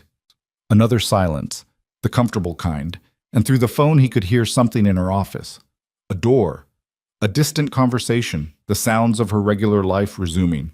His own life was resuming around him, ordinary and present and entirely his. Tell him tonight, Victoria said. I will. Can I be there? Logan looked at the school door. Yeah, he said. I'd like that. He told Mason at dinner. He'd made the pasta this time. Victoria had texted him the recipe 3 weeks ago with the note. It's not actually complicated, you just think it is. And it wasn't as good as hers, but it was acceptable. And Mason had eaten a plate and a half before Logan set down his fork and said, I need to tell you something. Mason's hand stopped with his fork halfway to his mouth. He looked at Logan, then at Victoria, then back at Logan, reading the room. Is it good or bad? He asked. Good, Logan said. Really good. He held his son's gaze. Ryan Mercer withdrew his petition today. It's over. He's not coming back. Mason set his fork down slowly. He looked at the table for a moment. He looked at Logan. He looked at Victoria, who was watching him with the particular expression she wore when she was feeling more than she was letting show. So he just left? Mason said. Yeah, he left. Again. Logan didn't flinch from that. Yeah, again. Mason was quiet for a moment, and Logan let the quiet sit without filling it, which he'd learned over 8 years of fatherhood was sometimes the most important thing. Okay, Mason said finally. Okay? Okay. He picked his fork back up. He speared a piece of pasta. Can we get a dog now? Victoria made a sound that was almost certainly a laugh, converted at the last second into a cough. Logan looked at his son, this precise, watchful, strange, and wonderful kid who had been through things no 8-year-old should go through and who processed it all and came out the other side asking about the dog. And something in Logan's chest that had been tight for weeks simply released. We'll talk about the dog, Logan said. That means yes, Mason told Victoria. I heard we'll talk, Victoria said. He always says we'll talk right before he says yes. Mason pointed his fork at Logan. He did it with Captain, too. He said, we'll talk about the fish, and then we got the fish. Captain is a fish, Logan said. A dog is a completely different commitment. But we'll talk about it. Logan picked up his fork. We'll talk about it, he said. Mason's face settled into that quiet satisfaction he had. Not triumphant, just settled, like a decision had been made and the paperwork was only a formality. He went back to eating. Victoria caught Logan's eye across the table. She was trying not to smile and mostly failing. Logan shook his head at her, which made it worse, and she looked down at her plate with her shoulders shaking slightly. Mason looked between them. What? Nothing, they both said, and the word came out at the same moment, overlapping, and Mason looked at them with the knowing expression of a kid who has understood more than he's been given credit for. And then he went back to the pasta, and the kitchen was warm, and outside the evening came down around the house like something that knew when to arrive. The dog arrived in January. Her name was Pepper, which Mason had decided on in the car ride home from the shelter before they'd even gotten on the highway, with the absolute authority of someone who had been waiting a long time for this particular decision and was not going to rush it or be talked out of it. She was a 2-year-old mixed breed, some kind of shepherd, and something else that the shelter vet had described as probably retriever, possibly chaos, with one ear that stood up and one that folded over, and a disposition that could best be described as enthusiastically stupid in the most affectionate possible way. She knocked over the kitchen trash can within 40 minutes of arriving in the house. She chewed through one of Logan's work boots the following Tuesday. She also slept at the foot of Mason's bed every night from the first night forward, which Mason reported each morning with the satisfied air of someone whose worldview had been confirmed and which Logan could not bring himself to discourage because the sight of his son sleeping in a house that now contained a dog was one of those unremarkable domestic images that somehow felt like proof of something important. Victoria met Pepper on a Saturday, and within 15 minutes was sitting on Logan's kitchen floor, letting the dog lick her face, which was not a thing Logan had ever imagined the CEO of a mid-sized technology consulting firm doing, and which he chose not to mention because she looked genuinely happy in a way that made his whole chest complicated. She's insane, Victoria said from the floor. Yeah, Logan agreed. I love her. Mason will be insufferable about that. Mason is already insufferable about her. It's earned. She looked up at Logan from the kitchen floor with her hair slightly disheveled and dog saliva on her cheek and her eyes bright, and he thought, not for the first time, but with a clarity he hadn't had before, that this was the version of Victoria Hale that the world didn't see. The version that existed after the boardroom and the armor and the performance of executive competence. Just a person sitting on a kitchen floor being happy about a dog. He didn't say any of this out loud. He just offered her a hand up, and she took it, and Pepper immediately tried to get between their feet and almost succeeded. The months after Ryan Mercer's withdrawal had a particular quality that Logan hadn't expected. They were quiet. Not empty, full actually, busier than the years before in certain ways, but the specific noise of dread had gone out of them, and in its absence, the ordinary sounds of life were louder and more distinct. Mason's voice at dinner, Pepper's nails on the hardwood floor, the particular sound of Victoria's laugh when something surprised her out of her composure, which was a sound Logan was developing what he could only describe as a dependency on. He'd gone back to Sandra in November to begin the formal adoption paperwork.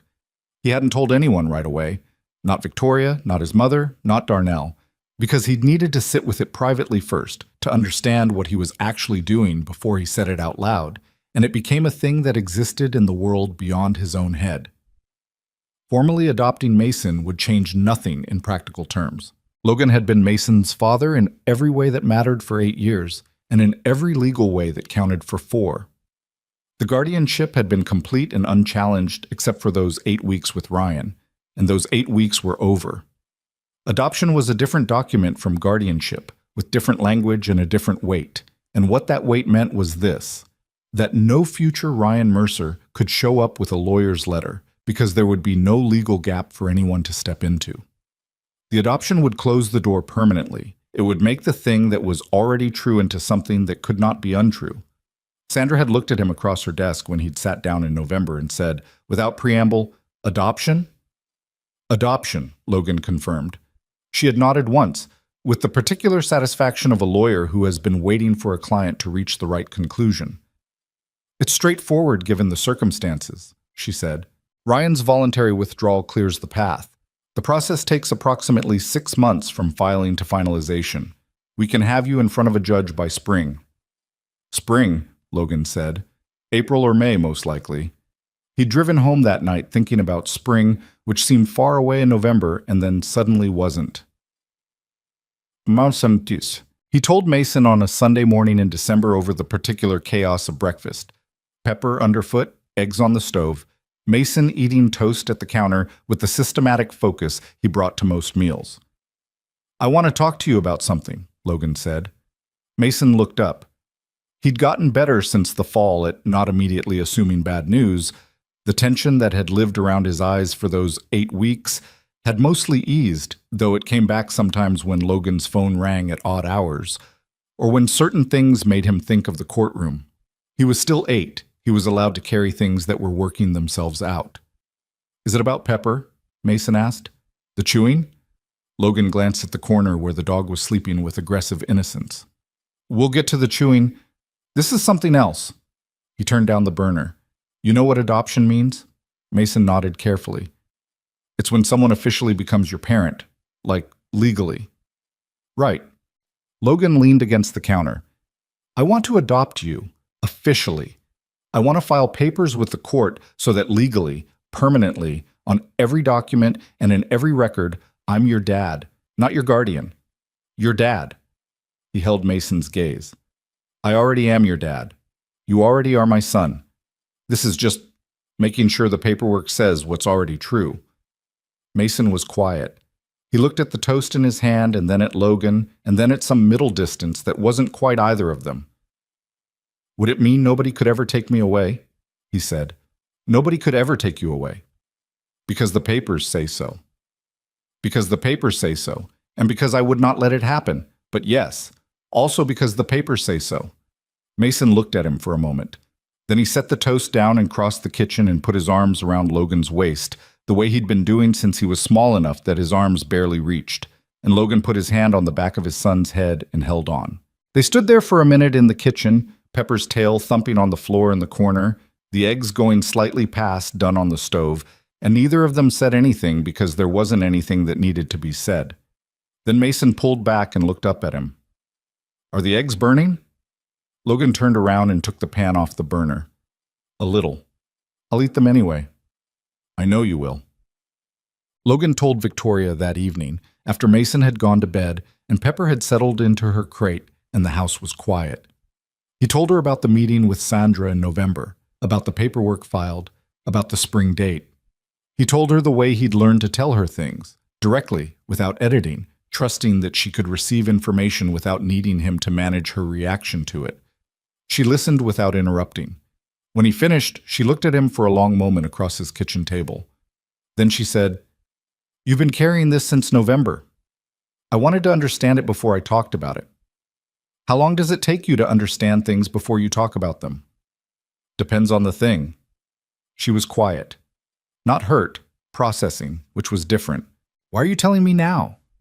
He thought about the honest answer, which was that he'd been telling her everything for months, and keeping this one thing back had felt increasingly wrong, like a stone in his shoe.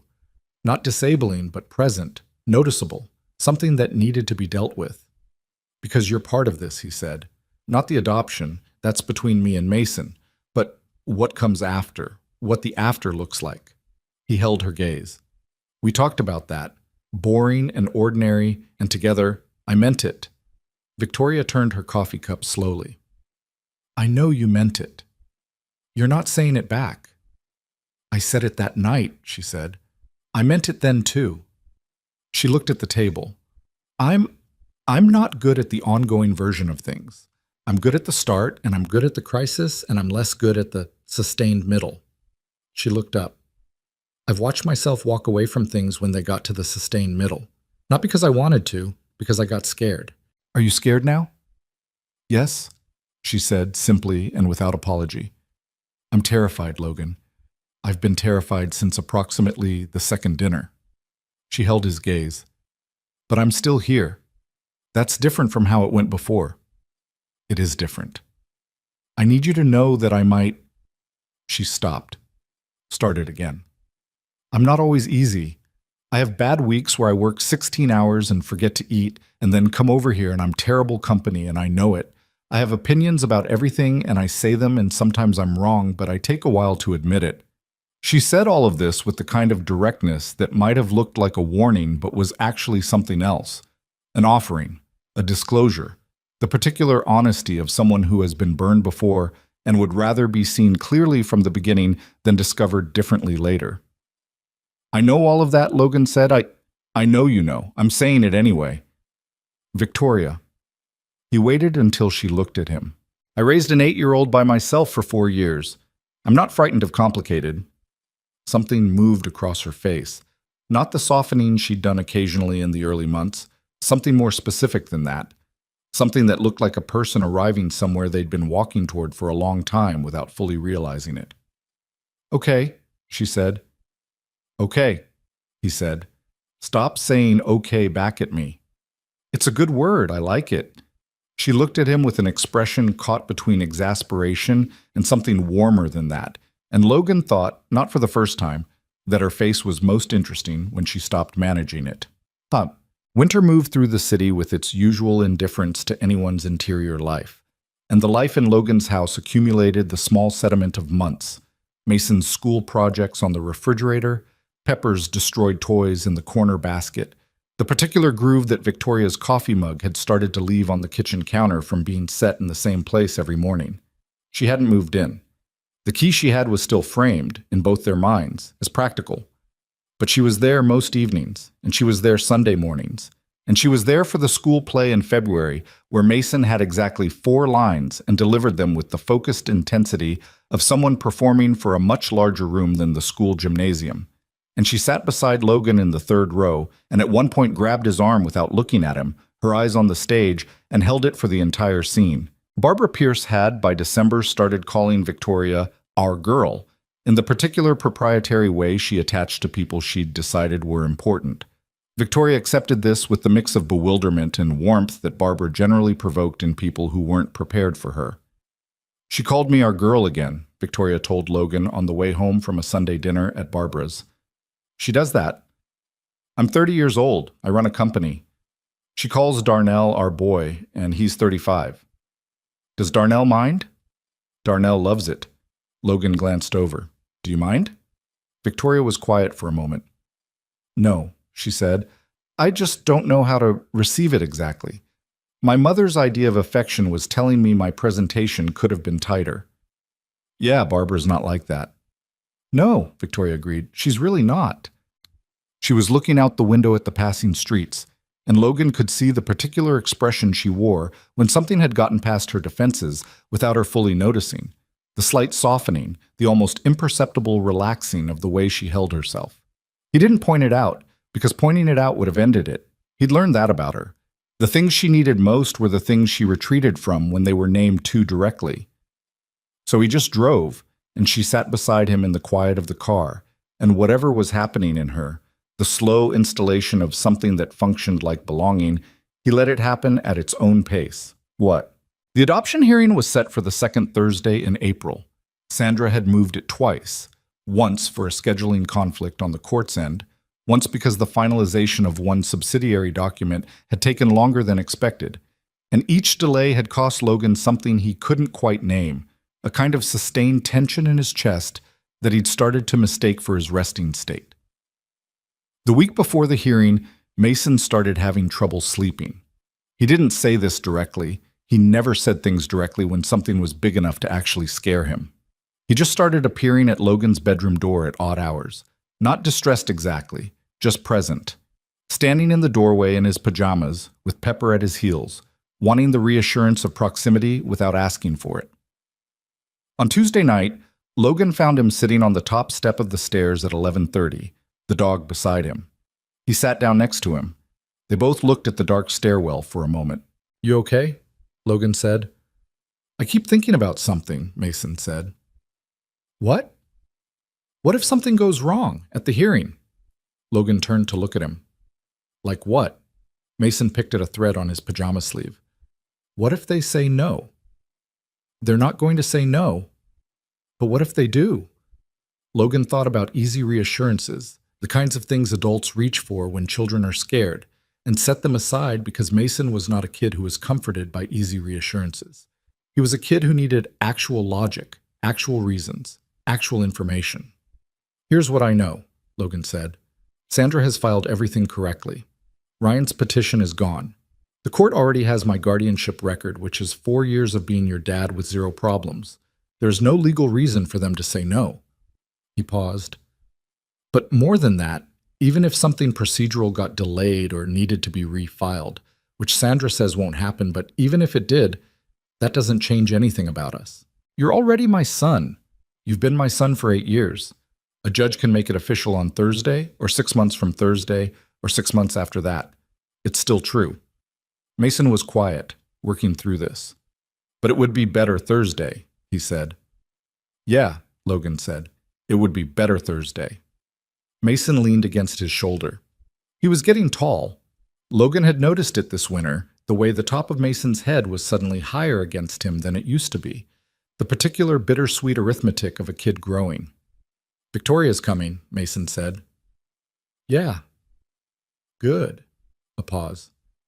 "She cried at my school play." "She didn't cry. She was holding your arm super hard and her eyes were very shiny." "That's not the same as crying." "Dad." "She's composed," Logan said. "She has a very composed face." "She definitely almost cried," Mason said. "I could see it from the stage."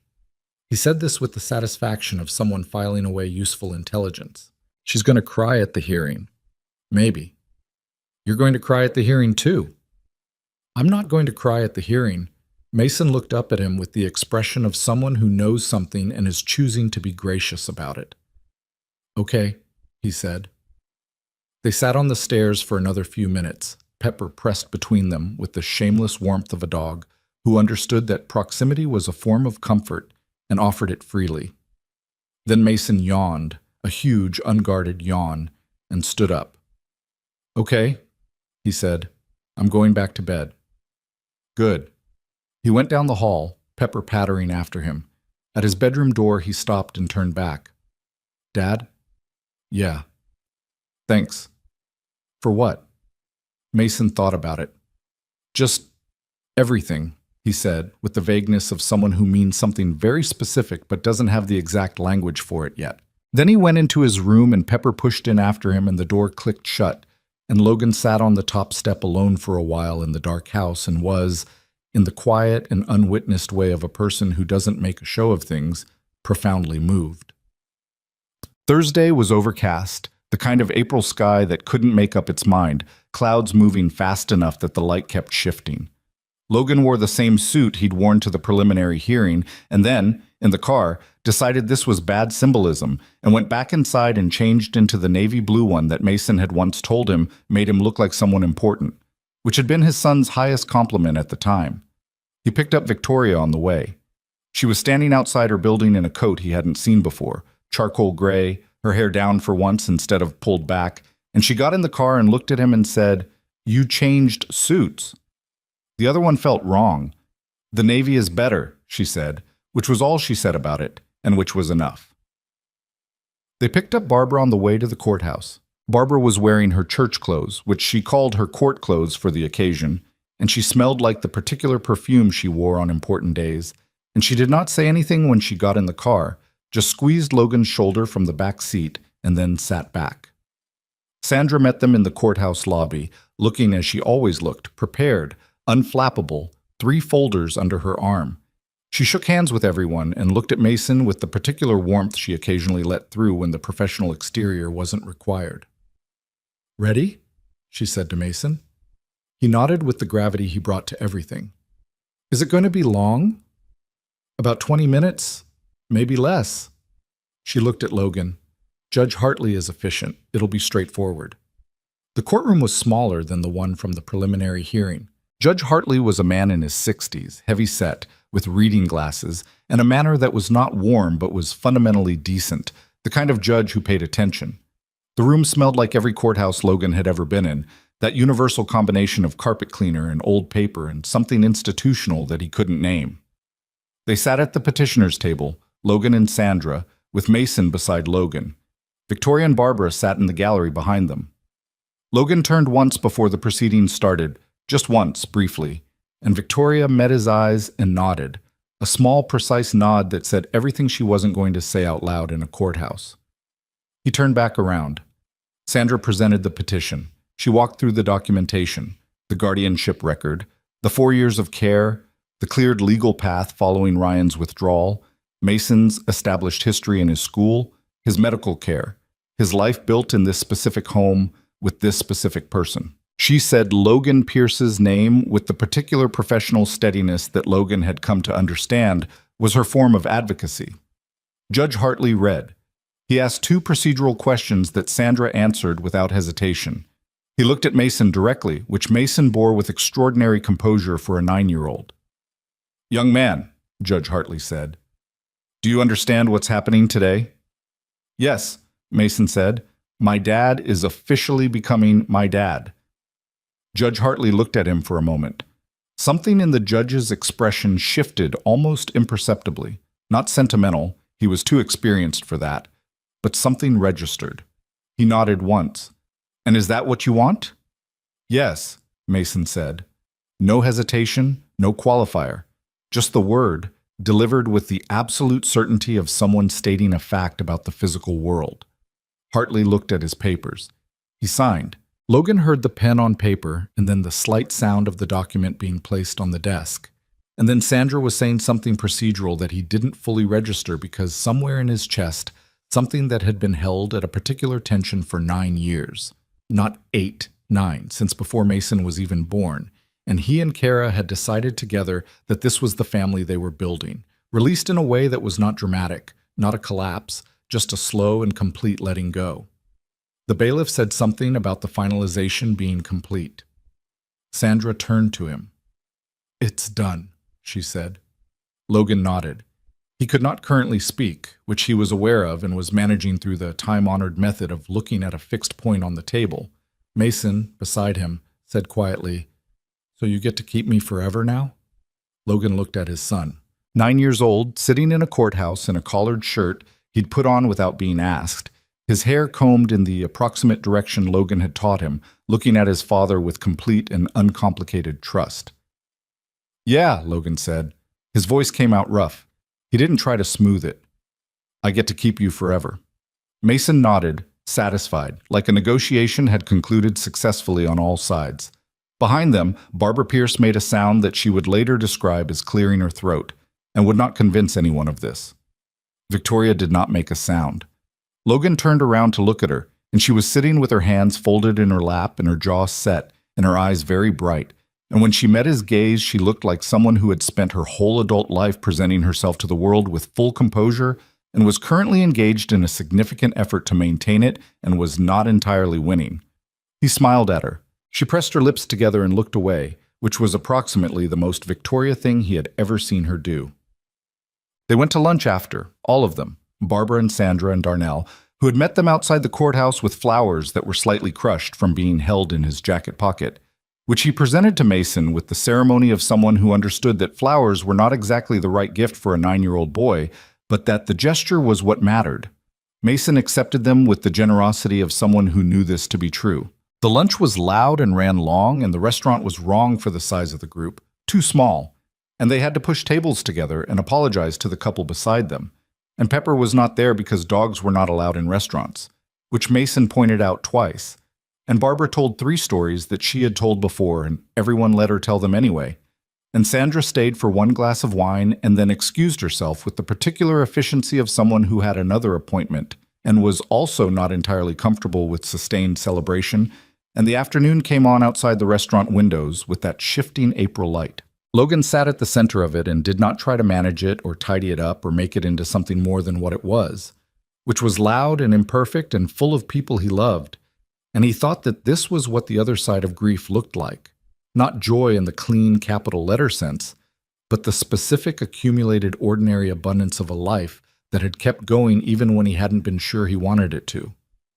He thought about Kara the way he still did at moments that felt significant, not with the raw, particular ache of early grief, but with something quieter, the steady knowledge of someone who has found a way to carry a loss without being flattened by it. He thought she would have been relieved. She would have been grateful that Mason had gotten a father who stayed, a father who showed up for the school play and the courthouse, and the Tuesday nights when nothing was happening, and the moments that didn't need to be photographed or remembered, just lived. She would have been grateful that Mason was getting a life full enough to hold more than her absence. He thought she would have liked Victoria, which made him smile at nothing particular, and Darnell caught it from across the table and raised his glass. "What?" Darnell said. "Nothing," Logan said. "You keep smiling at the table." "It's a good table." "You're a weird person," Darnell told him, and drank. Later that evening, after Barbara had been driven home, and Mason had fallen asleep with Pepper in a configuration that Logan had long since stopped trying to rearrange, the house was quiet in the way it got after a full day. A different quiet than the one Logan had lived inside for years. Not the quiet of absence, but the quiet of everything being where it was supposed to be. Victoria was on the couch with her shoes off and her coat folded over the armrest, a glass of wine she'd been nursing for an hour, mostly untouched on the coffee table. She was looking at nothing in particular, and Logan sat down beside her and looked at nothing in particular alongside her, and they were comfortable in it the way you are comfortable in something that has become familiar without you fully noticing it happening. "You almost cried," Logan said. "I didn't almost cry." "You were not unaffected." "I was affected," she said. "Affected is not the same as almost crying." "Your eyes." "My eyes are fine." She picked up her wine. "Drop it." He dropped it. He was smiling, and she knew he was smiling, and she chose not to comment on it, which was its own form of grace. After a moment, she said, "Can I tell you something?" "Yeah." She turned the wine glass slowly. "I spent a lot of years believing that people who looked like me, who were built like me, got a specific kind of life. The life where you work harder than everyone else to prove you belong in the room. The life where success is the argument you make for yourself because nothing else is supposed to be enough." She paused. "I had a business partner once who told me I'd be more effective in client meetings if I lost weight. This was a person I had built something with for 2 years. She said it without heat, just the flat matter-of-fact quality of someone reporting an old injury. I didn't fire him. I should have, but I didn't. I spent 6 months trying to figure out if he was right." Logan looked at her. "I'm not telling you this because I need you to say something about it," she said quickly. "I know you're going to want to say something about it." "I'm going to want to say several things about it," Logan confirmed. "Later. I'm getting to a point." She set the wine glass down. "The point is that I came into this, into you and Mason and all of it, with a very specific belief about what I was allowed to have, which was the work and the success and the professional respect I'd earned, and not—" She gestured at the room, at him, at the general fact of a Thursday evening in April, on a couch in a house that was not her house but felt like something adjacent to hers. "This. Why not this?" "Because this is the part that requires someone to choose you, over and over. On the ordinary days when you're not impressive and you're not performing and you're just a person in a kitchen who needs to be loved the way regular people need to be loved. She looked at him. I didn't think someone was going to choose that. I didn't think I was going to be someone who got chosen for the ordinary. Logan was quiet for a moment. Then he said, I chose you on the second date. The coffee shop. When you got down on the floor with Mason and answered every single one of his questions. She blinked. I didn't say anything because it was too soon and I didn't want to scare you, he said. But that was when I knew. You were on the floor answering questions about octopuses, and I thought, he stopped and started again. I thought, that's a real person. A person who takes an 8-year-old seriously is a real person who would take everything seriously, and that was it.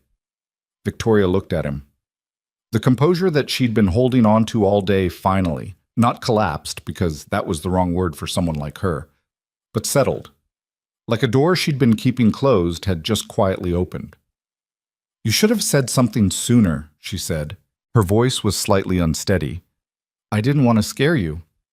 I was scared anyway. I know, but you stayed. I stayed, she said, like she was confirming it, for herself as much as for him. He reached over and took her hand.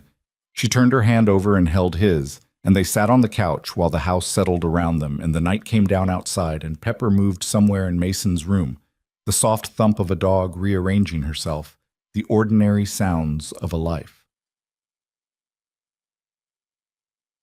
There are things that don't get said in the moment, realizations that arrive quietly after the fact, the kind of understanding you only reach when the noise has died down enough to hear yourself think. Here's what Logan Pierce came to understand in the months after the adoption, in the particular clarity of a life that had stopped being something to survive and started being something to actually live.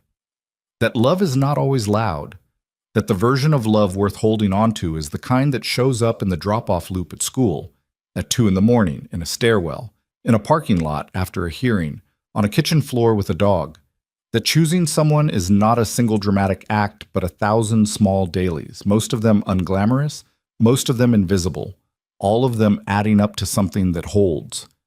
Here's what Victoria Hale came to understand, slowly and imperfectly, and not all at once, that the armor she'd built was good armor, that she'd needed it, and it had served her. But armor is not a home, and she had been living in her armor for so long that she'd mistaken it for one. She did not dismantle it overnight.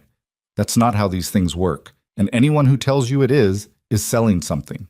She kept some of it, the directness, the precision, the absolute refusal to be smaller than she was in any room she walked into. She didn't stop those things. They were part of who she was, not defenses, but genuinely her. What she stopped doing was using them to keep people from getting close enough to actually see her. Logan saw her, had from the first dinner, in ways she hadn't been ready for. And she had stayed anyway, which was the bravest thing she'd done in a life that included starting a company at 24. And here is what Mason, 9 years old, with a dog and a father, and a woman who answered all his questions seriously. Here's what Mason understood, in the uncomplicated way that children understand things before the world complicates them. That family is not a fact you are born into. It is a practice. Something you build day after day out of ordinary materials. Out of pasta on a Sunday and questions in a car and sitting on stairs in the dark. Out of showing up when the paperwork is hard and staying when the nights are long and choosing again the next morning to be present. He knew this not in words. He was 9. Words for things like this came later. But in the way he knew Pepper was going to be at the foot of his bed when he woke up, and Logan was going to be in the kitchen, and Victoria was going to be there most mornings with her coffee in the same spot on the counter. And the world outside might be unpredictable, and people might leave and things might be hard, but this specific configuration of people in this specific house was a thing that held. That was enough. That was in fact more than enough. On a Saturday in May, Logan and Victoria took Mason to the park, the same park with the duck pond where Logan had sat on a bench the previous October and watched his son throw bread to the ducks and thought that things were going to be okay, right before everything became complicated. The ducks were back. The park smelled like spring, the particular green and dirt smell of things coming up after a long winter. Pepper was on a leash that Mason held with the focused authority of someone who took the responsibility seriously and still got pulled toward every interesting smell nonetheless. They walked around the pond, the three of them and the dog, in no particular order, Mason out front with Pepper, Logan and Victoria a few steps behind. They weren't talking about anything significant. Mason was narrating something about the ducks. The sun was out for real today, actual warmth in it, and the park was full of the ordinary Saturday world.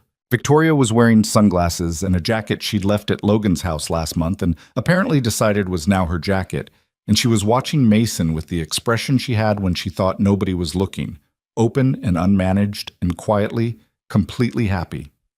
Logan watched her watching him. He thought about all the things that had had to happen for them to be standing here, the things that had been lost, the things that had come back wrong and had to be fought.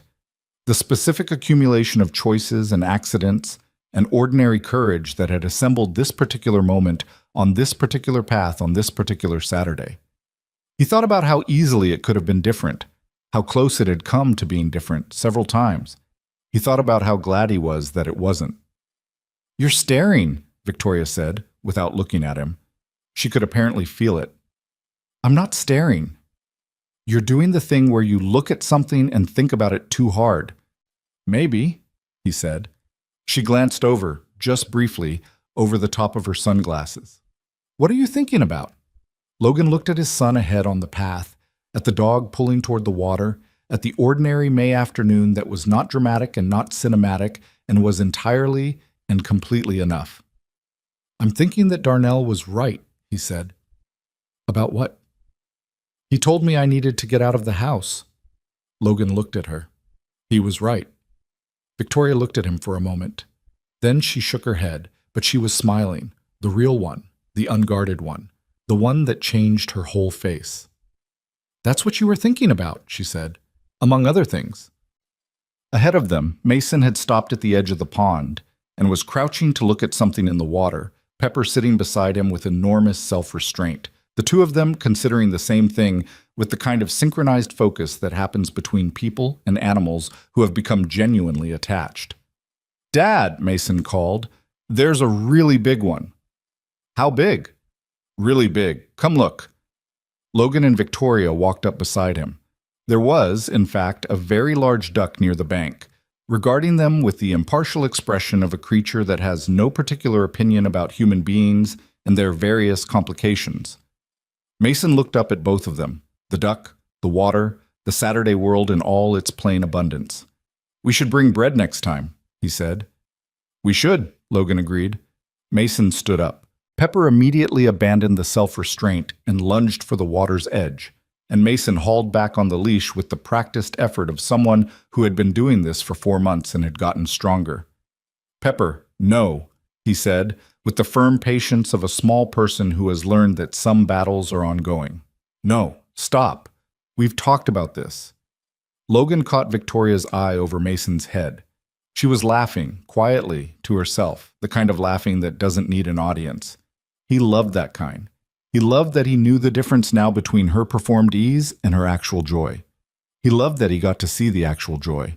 They walked on around the pond, the three of them and the dog, into the ordinary afternoon, into the open and unscheduled hours of a life that had room in it, room to breathe, room to be imperfect, room for a boy with a dog and a father who stayed, and a woman who had learned, slowly and against her own expectations, that she was allowed to belong to something. No dramatic ending, no bow tied cleanly on top, just the path and the water and the light and the people who had chosen each other, walking forward into the rest of it.